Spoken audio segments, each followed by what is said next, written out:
السلام علیکم ورحمۃ اللہ وبرکاتہ۔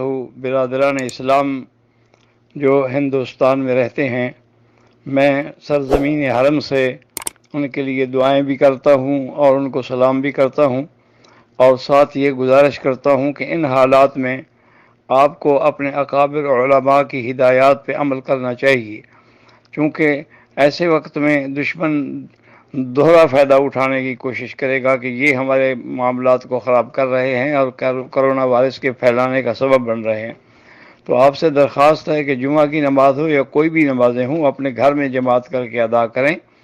ان حالات میں مسجدوں میں جانا جو ہے وہ شرعاً بھی منع ہے، کہ جب حالات حتیٰ کہ اگر بارش بھی تیز ہو جائے تو حکم ہے کہ گھر میں نماز پڑھ لو، اور یہ تو ایک مکمل عذاب ہے جو پوری دنیا پر مسلط ہوا ہے۔ تو اس لیے میری گزارش ہے کہ آپ لوگ بلا وجہ کی ضد نہ کریں، اس میں کوئی جوانی یا ضد والی بات نہیں ہے۔ آپ نے مسجد میں نماز ادا کی، جو انجام ہوا اور پولیس نے جس قسم کا تشدد کیا تو گویا اس نے آپ لوگوں نے ان کو موقع دیا۔ اگر آپ وہاں نماز ادا نہ کرتے تو ان کو تشدد کرنے کی ضرورت ہی پیش نہ آتی۔ تو میری انتہائی گزارش ہے، درخواست ہے، اپیل ہے کہ آپ تمام حضرات اپنے اکابر علماء کی ہدایات پہ عمل کریں، اور تمام نمازیں اپنے اپنے گھروں میں خود 2-3 آدمی کھڑے ہو کے جماعت کر کے کر لیا کریں۔ ان حالات میں جمعہ پڑھنے کی بھی ضرورت نہیں ہے، اور نہ جمعہ کے لیے کسی مسجد میں جائیں، نہ دشمنوں کو بلا وجہ موقع دیں کہ ہم لوگ ان کی اسکیم کو فیل کر رہے ہیں اور کرونا وائرس پھیلانا کا ذریعہ بن رہے ہیں۔ تو ایسی حالات میں مسلمانوں کے لیے اور زیادہ نقصان ہوگا۔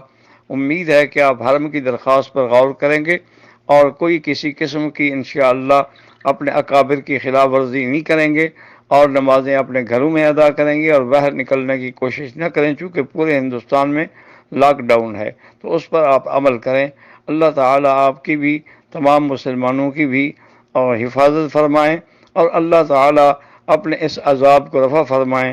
اللہم انا نعوذ بک من جہد البلاء ودرک الشقاء وسوء القضاء وشماتة الاعداء۔ اللہم اکشف الغمۃ عن هذه الامہ، ربنا اکشف عنا العذاب انا مؤمنون۔